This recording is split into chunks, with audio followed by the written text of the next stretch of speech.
welcome to a chapter of reading. We're in for a longer one today, so let's get started, shall we? Chapter 26, Gringotts. Their plans were made, their preparations complete. In the smallest bedroom, a single long, coarse black hair, plucked from the sweater Hermione had been wearing at Malfoy Manor, lay curled in a small glass vial on the mantelpiece.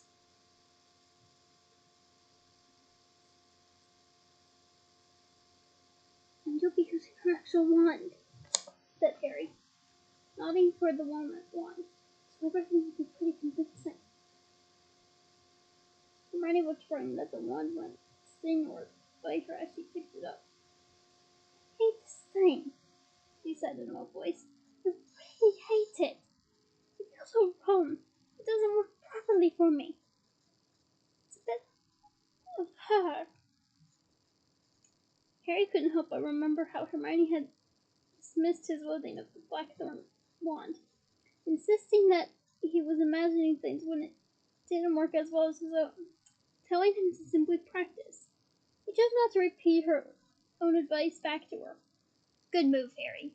Really smart move. However, the eve of their attempted assault on Gringotts felt like the wrong moment to antagonize her. "It'll probably help you get in character, though," said Ron. "Think what that wand's done." "But that's my point," said Hermione. "This is the one that tortured Neville's mom and dad, and who knows how many other people.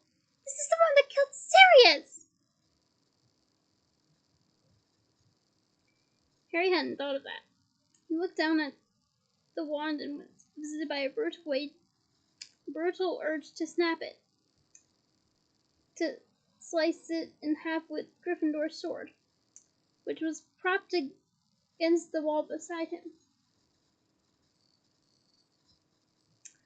"Miss my wand," said Hermione miserably.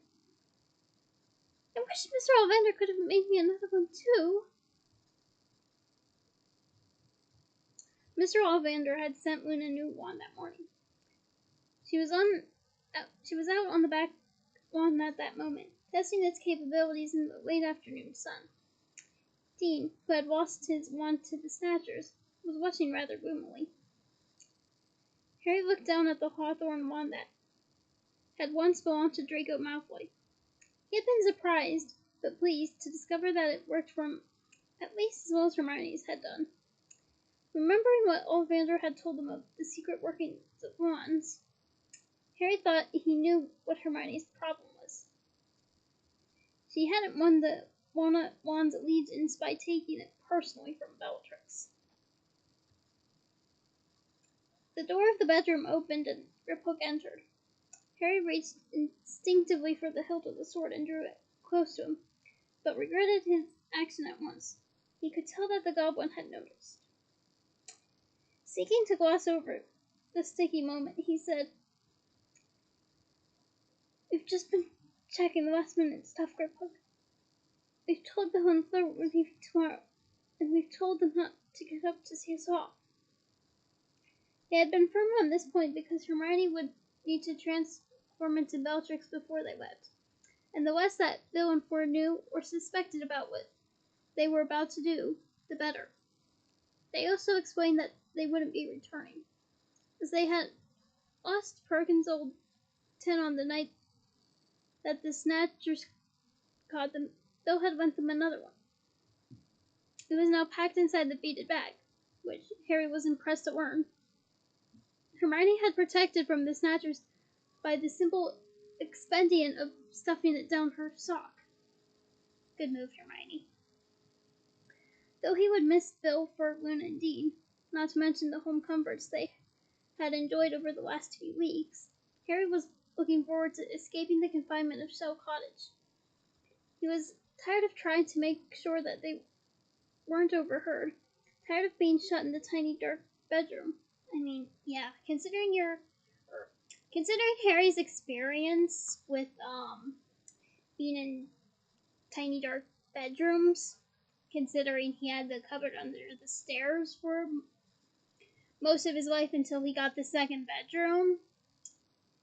That does make sense. But anyway, onto Deathly Hallows, not flashing back to Sorcerer's Stone, but I hope you enjoyed that callback all the same.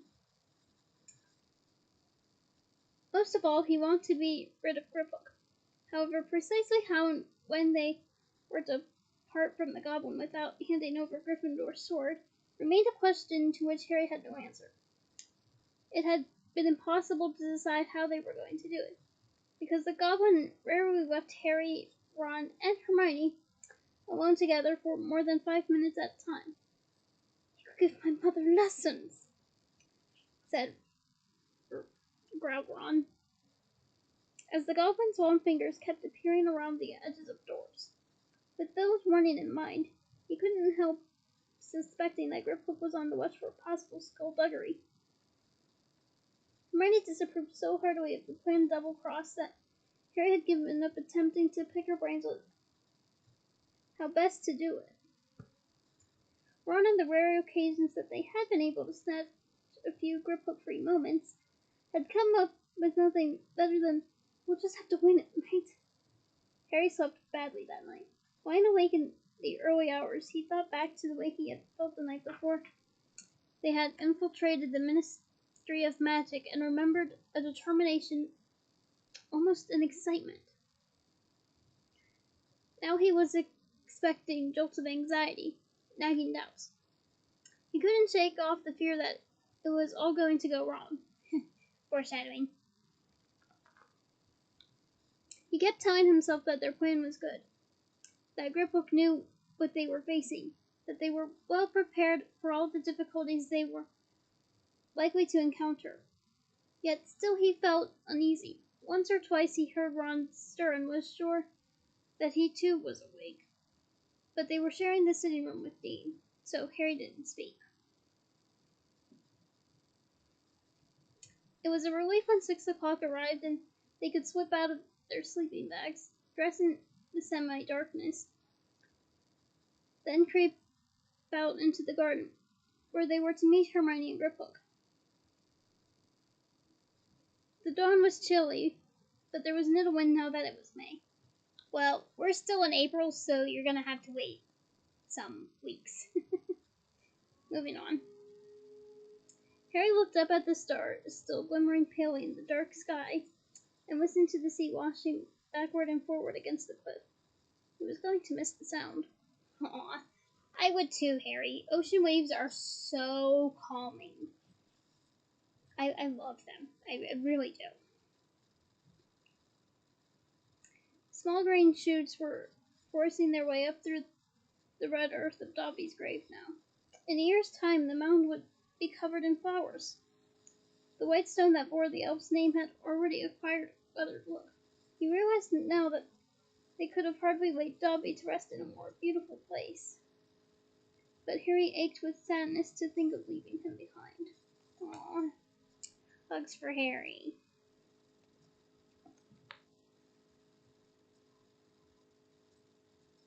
Looking down on the grave, he wondered yet again how the elf had known where to come and rescue them. His fingers moved absent-mindedly to the little pouch that still strung around his neck, through which he could feel the jagged mirror fragment in which he had been sure he had seen Dumbledore's eye. Well, he's not wrong, but he's also not right either, considering, how can I put this without foreshadow? Let me restart this commentary. He's not wrong, but he's not right either, because it is a Dumbledore, and advanced Potterheads know this. But as to which Dumbledore, I don't want to give out spoilers just yet. And I say just yet because I imagine next week's chapter might detail that. Or the week after. I don't know. Well, I do know, but it's like, this is my second reread. Or, this is my first. Okay, this whole commentary, just scratch it out. um, just ignore it. I'm clearly unsure how to give it to you without spoilers. I know, I'm so awkward right now, I'm sorry. But, okay, I'll just say this. He's not wrong, but he's not right either. There, I'll put it that way. Moving forth. Then the sound of a door opening made him look around. Bellatrix Lestrange was striding across the lawn toward them, accompanied by Griphook. As she walked, she was tucking the small beaded bag into the inside pocket of another set of the old robes they had taken from Grimmauld Place. Though Harry knew perfectly well that it was really Hermione, he couldn't suppress a shiver of loathing. She was taller than he was, her long dark hair rippling down her back, her heavily lidded eyes disdainful as they rested upon him. But then she spoke, and he heard Hermione through Bellatrix's low voice.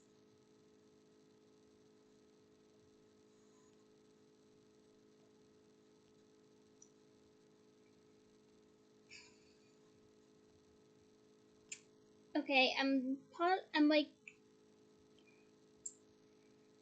not sure whether to do Hermione's or Bellatrix's right now.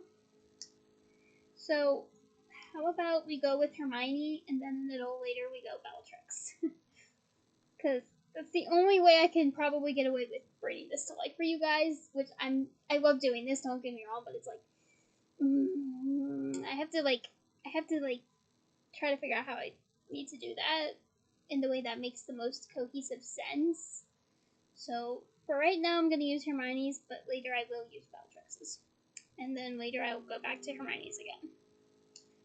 I do hope you enjoy this back and forth, I guess. I just don't know how else to do it to make it work within the chapter's events other than that. So, yeah. Moving on, though. She tasted disgusting! Where's the garlic rose? Okay, Ron, come here so I can do you. Right, but remember, I don't like the pear too long. Oh, for heaven's sake, this isn't about looking handsome. It's not that. It gets in the way. But I like my nose a bit shorter. Try and do it the way you did last time. Hermione sighed and set to work, muttering under her breath as she transformed various aspects of Ron's appearance. He was to be given a completely fake identity, and they were trusting to the malevolent aura cast by Bellatrix to protect him. Meanwhile, Harry and Griphook were to be concealed under the invisibility cloak.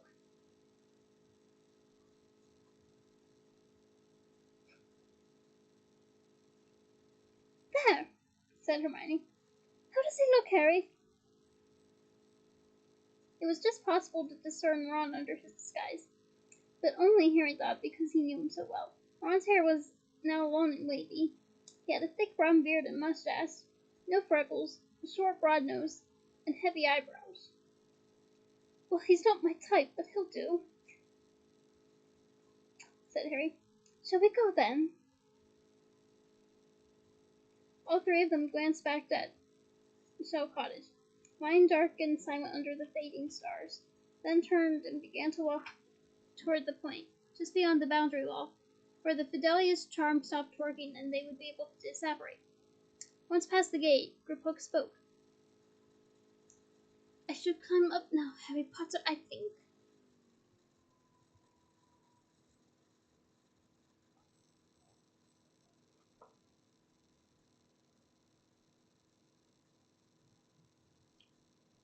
Harry bent down and the goblin clambered onto his back, his hands linked in front of Harry's throat. He wasn't heavy, but Harry disliked the feeling of the goblin and the surprising strength with which he clung on. Hermione pulled the invisibility cloak out of the beaded bag and threw it over them both. Perfect, she said, bending down to check Harry's feet. I can't see a thing. Let's go. Harry turned on the spot, with Griphook on his shoulders, concentrating with all his might on the leaky cauldron. The inn that was the entrance to Diagon Alley. The goblin clung even tighter as they moved into the compressing darkness. And seconds later, Harry's feet found pavement, and he opened his eyes on Charing Cross Road.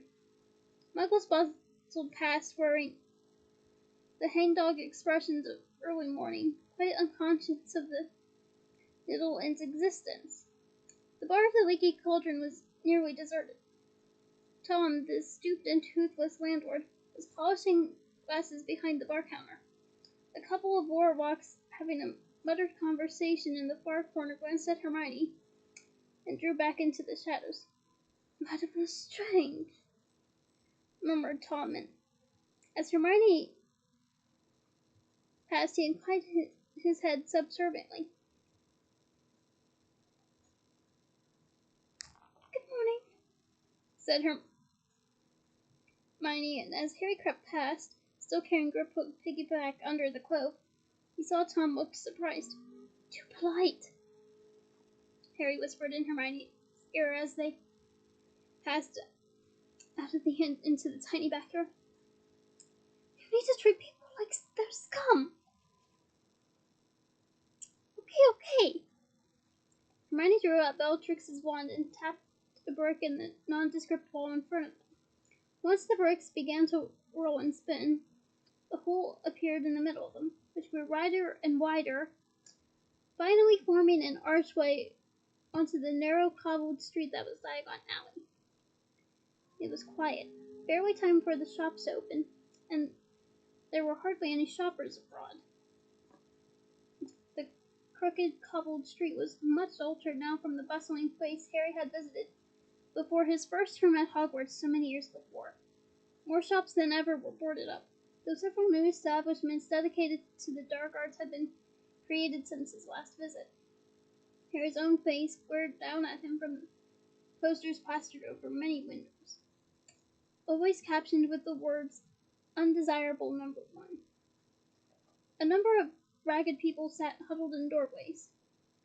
He heard them moaning to the few passer-bys, pleading for gold, insisting that they were really wizards. One man had a bloody bandage over his eye. Oh, hugs for everyone affected here. I would give you all of my galleons.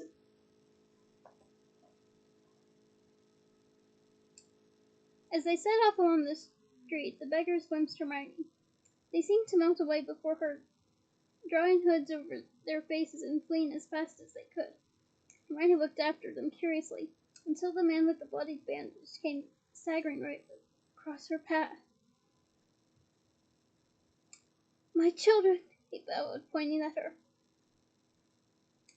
His voice was cracked, high-pitched. He sounded distraught. Oh, hugs for this man.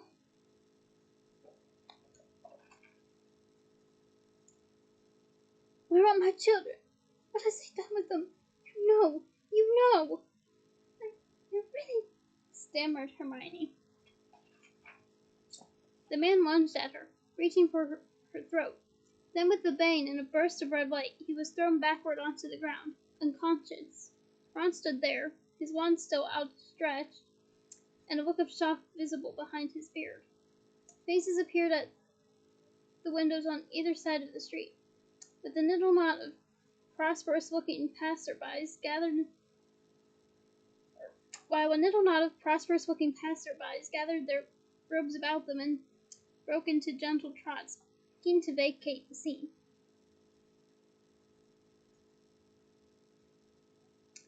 Their entrance into Diagon Alley could hardly have been more conspicuous. For a moment Harry wondered whether it might not be better to leave now and try to think of a different plan. Before they could move or consult one another, however, they heard a cry from behind them.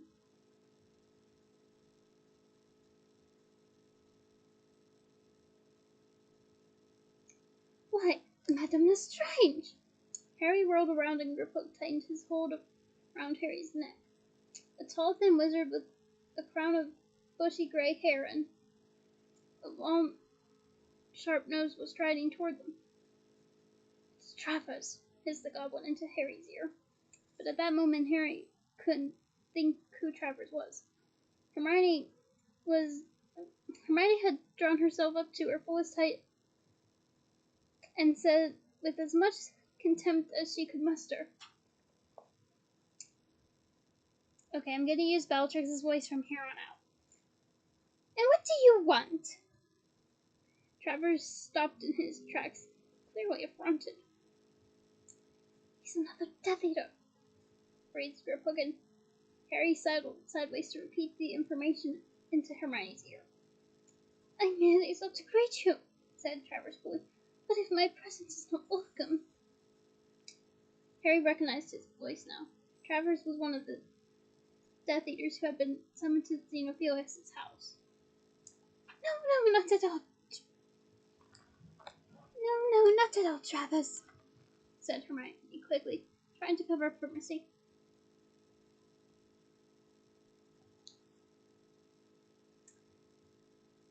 "How are you?"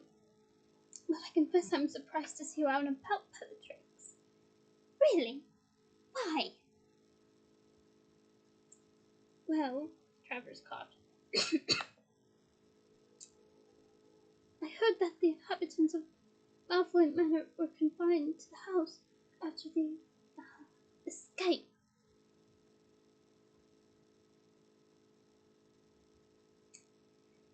Harry willed Hermione to keep her head. If this was true and Bellatrix wasn't supposed to be out in public...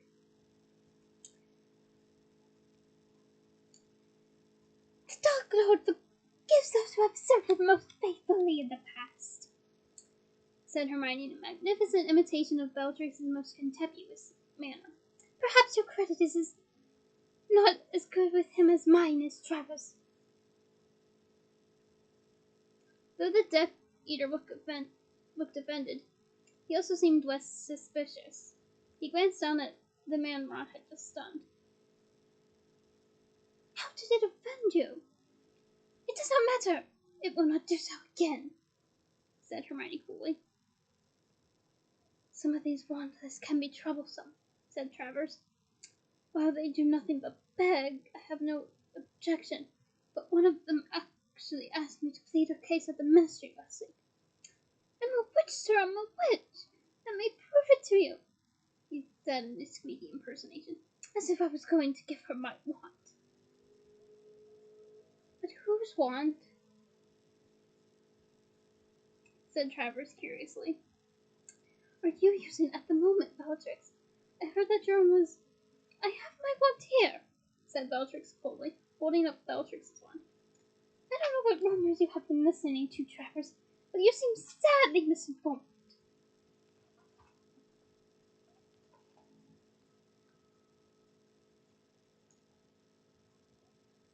Travers seemed a little taken aback at that, and turned and said to Ron, "Who is your friend? I don't recognize him." "This is Dragomir Despard,"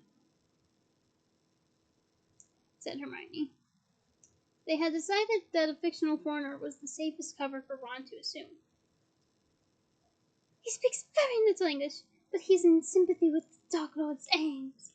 He has traveled here from Transylvania to see our new regime." "Indeed?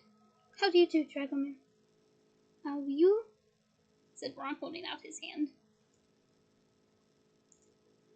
Travers extended 2 fingers and shook Ron's hand as though frightened of dirtying himself.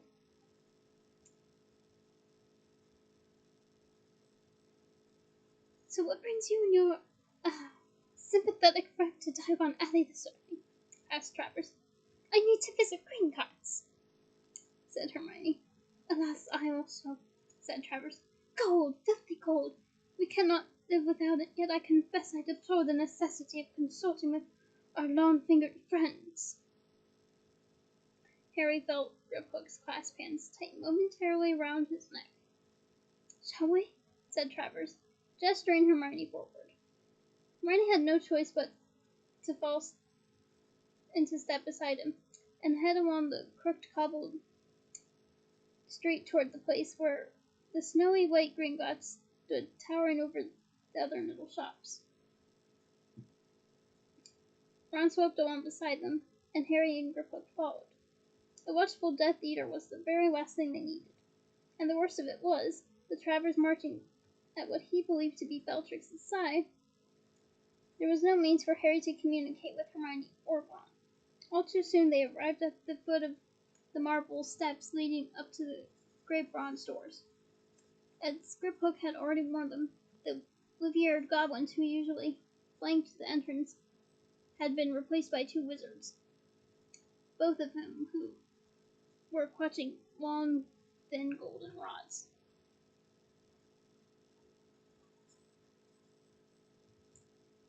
"Ah, probity probes," sighed Travers theatrically. "So crude, but effective." And he set up the steps, nodding left and right to the wizards, and who raised the golden rods and passed them up and down with his body. The probes, Harry knew, detected spells of concealment and hidden magical objects. Knowing that he had only seconds, Harry pointed Draco's wand at each of the guards in turn and murmured, "Confundo!" twice. "Okay, confundo, confundo." Unnoticed by Travers, who was looking through the bronze doors at the inner hall, each of the guards gave a little start as the spells hit them. Hermione's long black hair rippled behind her as she climbed the steps. "One moment, madam," said the guard, raising his probe. "But you've just done that," said Hermione in Bellatrix's commanding, arrogant voice. Travers looked around, eyebrows raised. The guard was confused.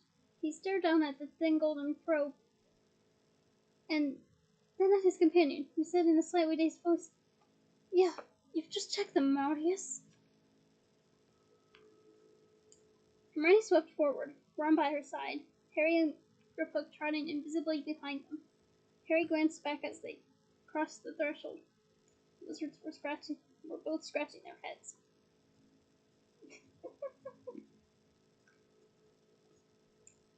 Two goblins stood before the inner doors, which were made of silver and which carried the poem warning of dire retribution to potential thieves. Harry looked up at it, and all of a sudden a knife-sharp memory came to him. Standing on this very spot on the day that he had turned 11, the most wonderful birthday of his life, and Hagrid standing beside him saying, "Like I said, you'd be mad to try and rob it." Gringotts had seemed a place of wonder that day, the enchanted repository of a trove of gold he had never known he possessed, and never for an instant could he have dreamed that he would return to steal. But within seconds they were standing in the vast hall of the bank.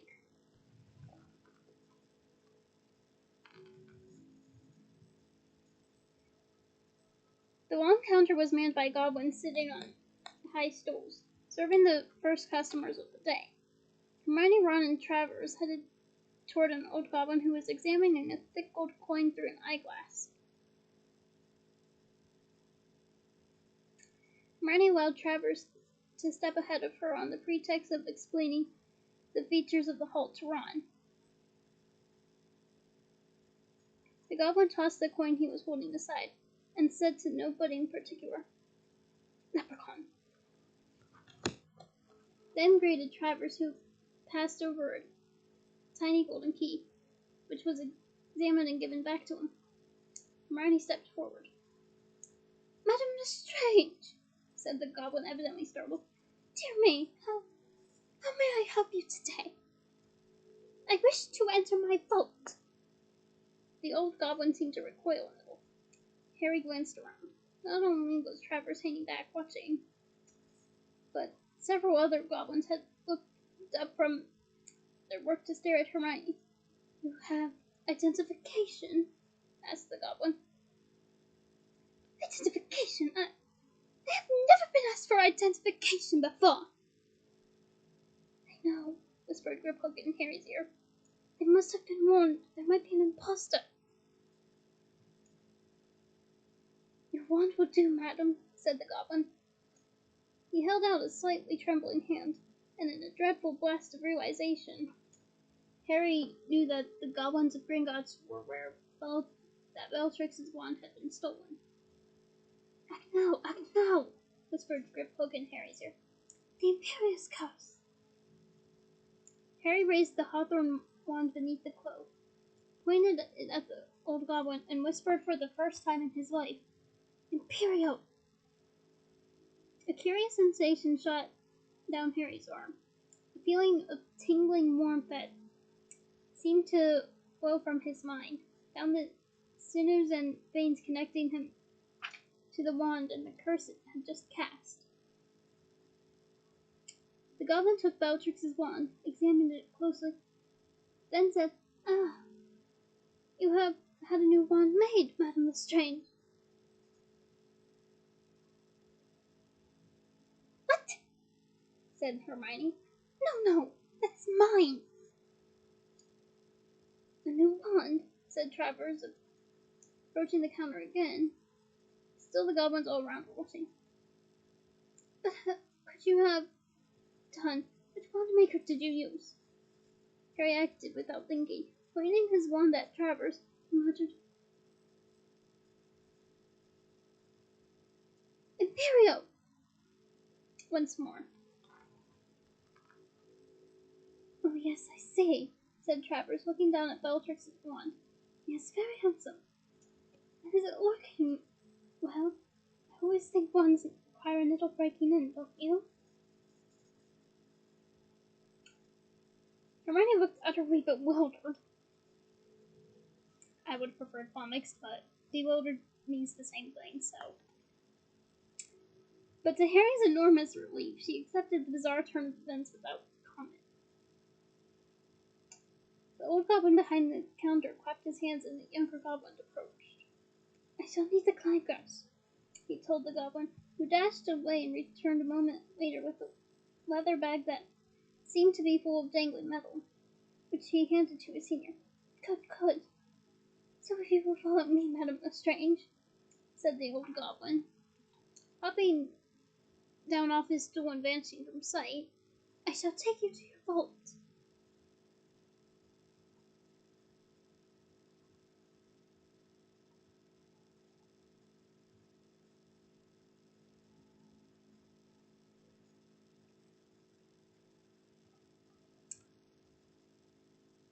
He appeared around the end of the counter, jogging happily toward them, the contents of the leather bag still jingling. Travers was now standing quite still with his mouth hanging wide open. Ron was drawing attention to this odd phenomenon by regarding Travers with confusion. "Wait, Bogrod!" Another goblin came scurrying around the corner.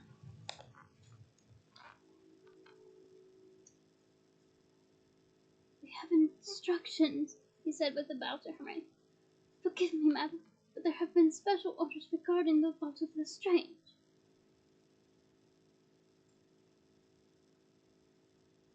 He whispered urgently in Bogrod's ear, but the imperious goblin shook him off. "I am aware of the instructions. Madame Lestrange wishes to visit her vault. Very old family. Old clients. This way, please." And still clanking, he hurried toward one of the many doors leading off the hall.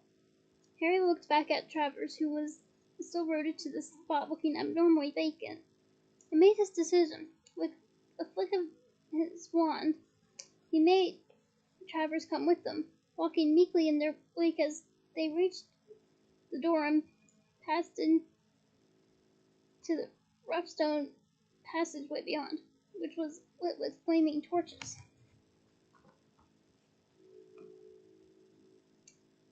trouble. They suspect, said Harry as the door slammed behind them and he pulled off the invisibility cloak. Griphook jumped down from his shoulders. Neither Travers nor Bogrod showed the slightest surprise at the sudden appearance of Harry Potter in their midst. They're imperious, he added in response to Hermione and Ron's confused queries about Travers and Bogrod, who were both now standing there looking blank. I don't think I did it strongly enough. I don't know.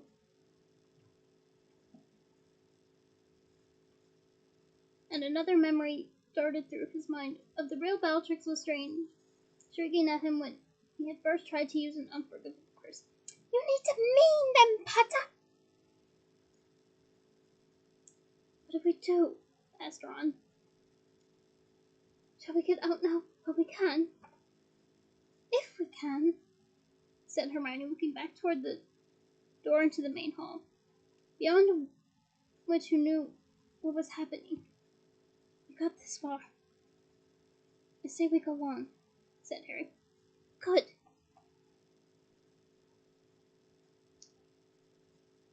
Said Griphook. So we need Bogrod to control the gods. I no longer have the authority. But there won't be room for the wizard. Harry pointed his wand at Travers. Imperial!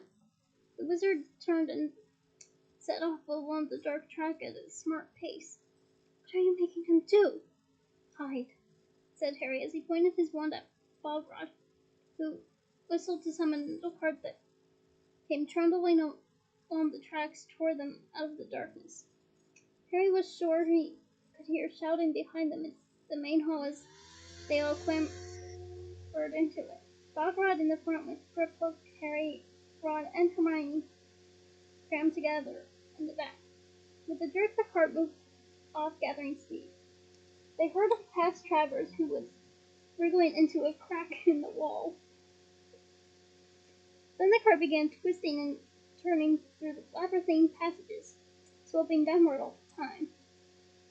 Oof. Harry couldn't hear anything over the rattling of the cart on the tracks. His hair flew behind him as they swerved between stalactites flying deeper into the earth, but he kept glancing back. He might as well have left enormous footprints behind him. The more he thought about it, the more foolish it seemed to have disguised Hermione as Bellatrix. To have brought along Bellatrix's wand when the Death Eaters knew who had stolen it. They were deeper than Harry had ever penetrated within Gringotts. They took a hairpin bend at speed and saw ahead of them, with seconds to spare, a waterfall protruding over the track. Harry heard Griphook shout, "No!" But there was no breaking. They zoomed through it. Water filled Harry's eyes and mouth. He couldn't see or breathe. Then with an awful lurch, oof! The cart flipped over and they were all thrown out of it. Harry heard the cart smash into pieces against the passage wall.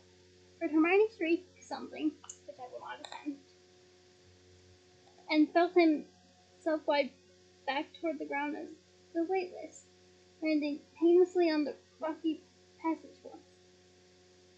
Christening Tom! Hermione spluttered, as Ron pulled her to her feet. But to Harry's horror, he saw that she was no longer Bellatrix. Instead, she stood there in overlarge robes, soft, being wet and completely herself. Ron was red-haired and beardless again. They were realizing it as they looked at each other, feeling their own faces. A thief's downfall, said Griphook, clambering to his feet and looking back at the deluge onto the tracks, which Harry knew had been more than water. It washes away all enchantment, all magical concealment. They know there are impostors in Gringotts. They have set up defenses against us. Harry saw Hermione checking that she still had the beaded bag, and hurriedly thrust his own hand on her jacket to make sure he hadn't lost the invisibility cloak. Then he turned to see Bogrod shaking his head in bewilderment. The things downfall seemed to have lifted in Harry's place.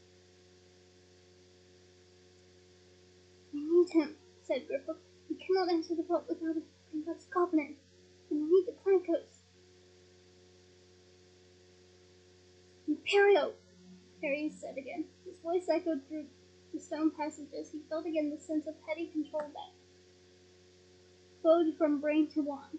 Ogrod submitted once more to his will, his befuddled expression changing to one of polite indifference, as Ron hurried to pick up the leather-bound metal tools. "Harry, I think I can hear people coming!" said Hermione, and she pointed Bellatrix's wand at the waterfall and cried, "Tego!" They saw the seal charm break the flow of enchanted water as it flew up the passageway. "Good thinking," said Harry. "Lead the way, Griphook."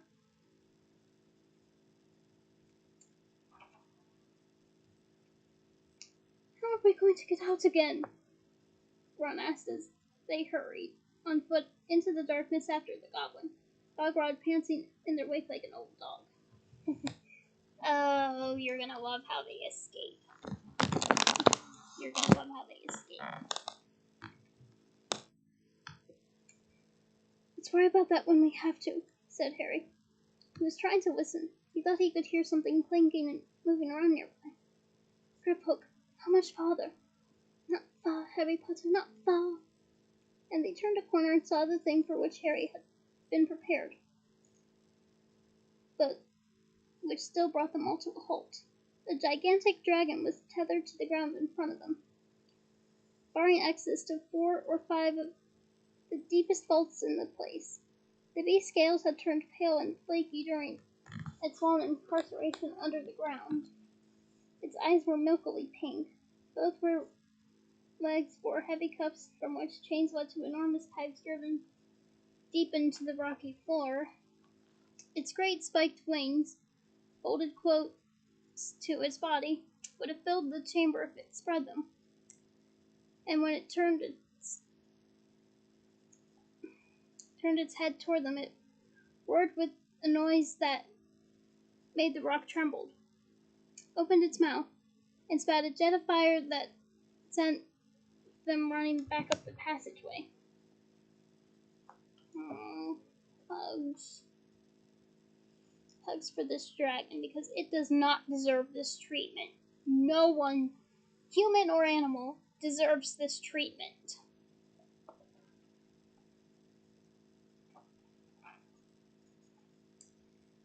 "It's partially blind," panted Griphook, "but even more savage for that. However, we have the means to control it. It has learned to expect when the clankers come. Give them to me." Ron passed the bag to Griphook, and the goblin pulled out a number of small metal instruments that, when shaken, made a loud ringing noise like miniature hammers on anvils. "Oh, nope, no thanks." Griphook handed them out. Ogrod accepted his meekly. "You know what to do," Griphook told Harry, Ron, and Hermione. "It will expect pain when it hears the noise. It will retreat, and Bogrod must place his palm upon the door of the vault." They advanced around the corner again, shaking the clankers, and the noise echoed off the rocky walls, grossly magnified, so that the inside of Harry's skull seemed to vibrate with the din. The dragon let out another hoarse roar, then retreated.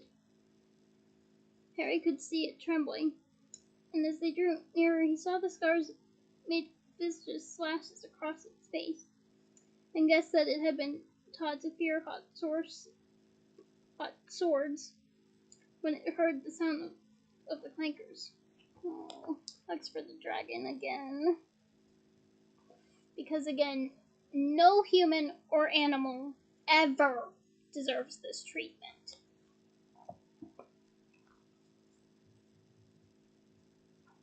"Make him press his hand to the door," Griphook urged Harry, who turned his wand again upon Bogrod. The old goblin obeyed, pressing his palm to wood, and the door of the vault melted away to reveal a cave-like opening crammed from floor to ceiling with golden coins, goblets, silver armor, the skins of strange creatures, some with long spines, others with drooping wings, potions in jeweled flasks, and a skull still wearing a crown. Okay, I would like to know who that skull belongs to, but at the same time, knowing Bellatrix, I'm a little worried for the owner of the skull more than that.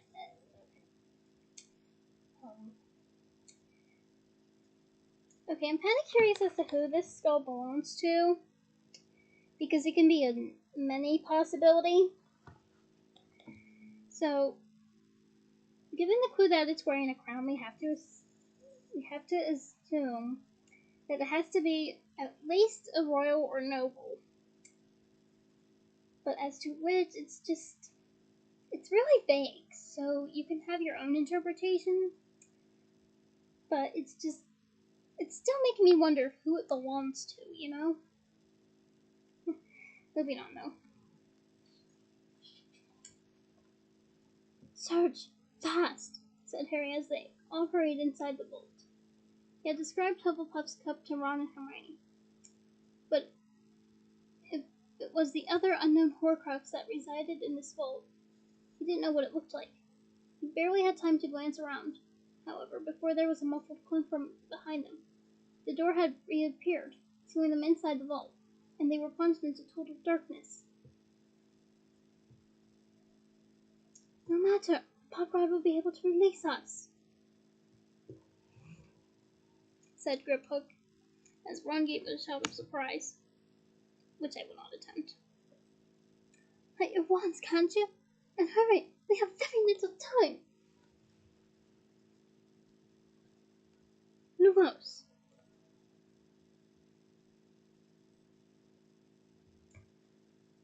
Harry shone his wet wand around the vault.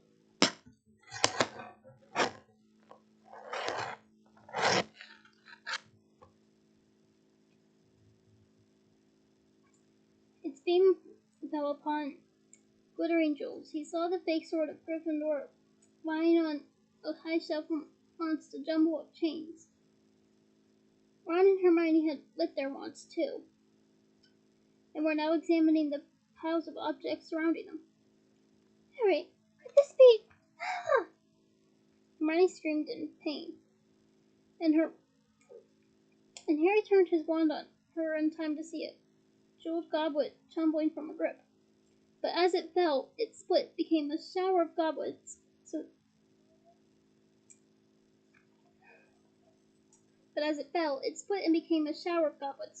that a second later, with a great clatter, the floor was covered in identical cups rolling in every direction, the original impossible to discern among them.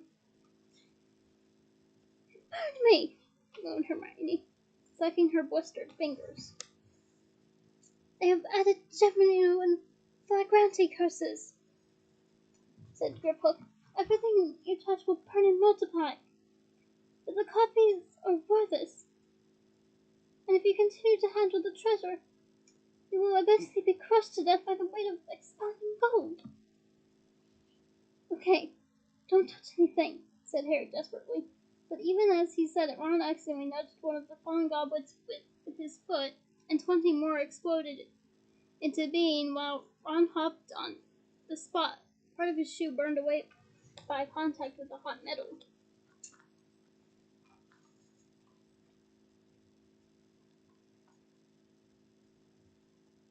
Stand still! Don't move! Said Hermione, clutching at Ron. Just look around, said Harry. Remember, the cup's small and gold. It's got a badge engraved on it. 2 handles. Otherwise, see if you can spot Ravenclaw's symbol anywhere. The eagle. They directed their wands into every nook and crevice, turning cautiously on the spot. It was impossible not to brush up against anything. Harry sent a great cascade of fake galleons on to the ground where they joined the goblets, and now there was scarcely room to place their feet, and the glowing gold blazed with heat, so that the vault felt like a furnace. Harry's wand light passed over the shields and goblin-made helmets set on shelves rising to the ceiling.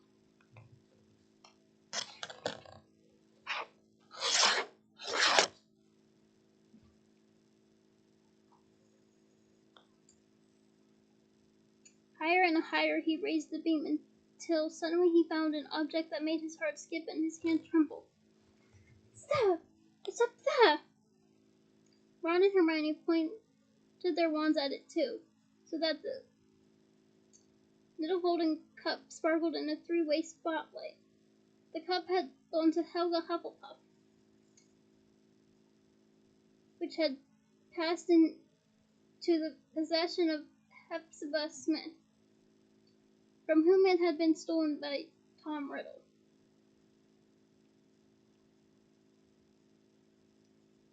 And how are we going to get up there without touching anything? Asked Ron. Accio, come! Cried Hermione, who had evidently forgotten in her desperation what Griphook had told them of during their planning sessions. No use, snarled the goblin. What do we do? Said Harry, glaring at the goblin. If you want the sword, Griphook, then you'll have to help us more than... Wait! Can I touch with the sword? Hermione, give it here. Hermione fumbled inside her robes, drew out the beaded bag, rummaged it for a few seconds, then removed the shining sword. Harry seized it by its ruby hilt and touched the tip of the blade to a silver flagon nearby, which didn't multiply. If I can just poke the sword through a handle... But how am I going to get up there? The shelf upon which the cup was reposed was out of reach for any of them, even Ron, who was the tallest. The heat from the enchanted treasure rose in waves, and sweat ran down Harry's face and back as he struggled to think of a way up to the cup. And then he heard the dragon roar on the other side of the vault door, and the sound of clanking growing louder and louder. They were truly trapped now. There was no way out except through the door, and a horde of goblins seemed to be approaching the other side. Harry looked at Ron and Hermione, seeing terror in their faces. Hermione, said Harry as the clanking grew louder. You've got to get up there. You've got to get rid of it. She raised her wand, pointed it at Harry, and whispered, Heavy corpus! Hoisted into the air by his ankle, Harry hit a suit of armor, and replicas burst out of it like white-hot bodies, filling the cramped space. With screams of pain, Ron, Hermione, and the two goblins were knocked aside into other objects, which also began to replicate. Half buried in a rising tide of red-hot treasure, they struggled and yelled as Harry thrust the sword through the handle of Hufflepuff's cup, hooking it onto the blade. Impervious! Screeched Hermione in an attempt to protect herself, Ron, and the goblins from the burning metal. Then the worst scream yet made Harry look down. I definitely will not be attempting that.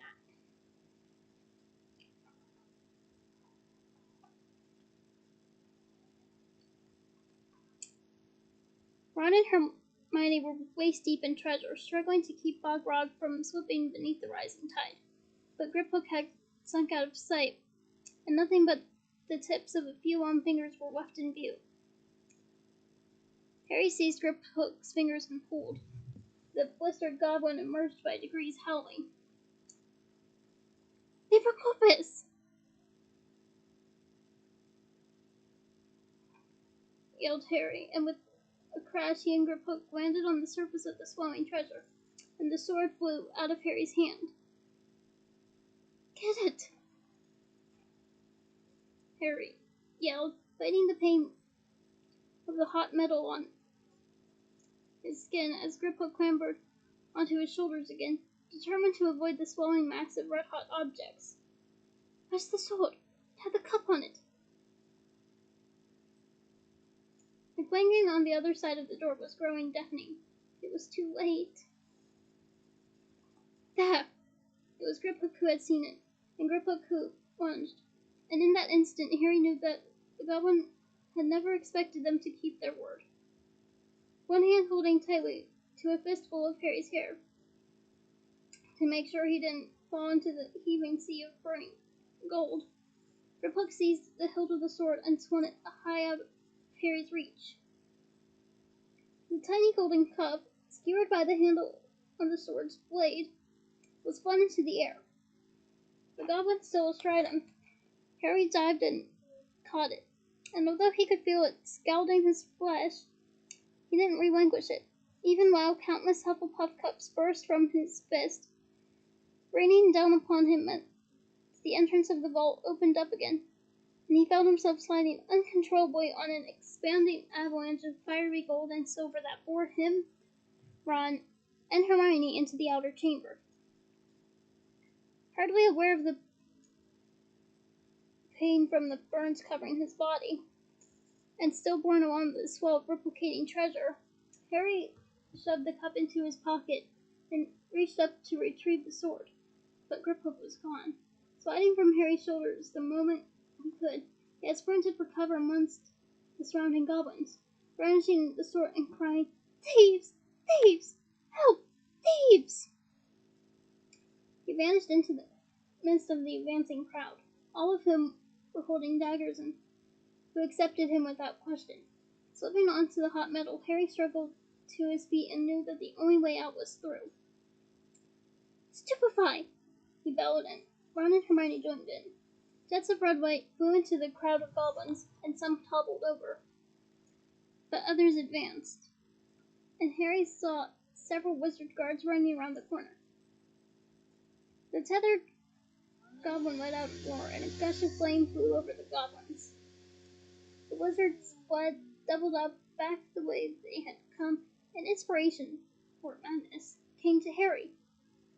Pointing his wand at the thick cups chaining the dragon to the floor, he yelled, "Relatio!" The cups broke open with loud bangs. Bang! Bang! Bang! And I'm doing it quieter than I normally do because, I don't want to alarm my family. "This way!" Harry yelled, and still shooting stunning spells at the advancing goblins, he sprinted toward the blind dragon. "Harry! Harry, what are you doing?" cried Hermione. "Get up! Come on! Come on!" The dragon hadn't realized that it was free. Harry's foot found the crook of its hind leg and pulled himself up onto its back. The scales were hard as steel. It didn't even seem to feel them.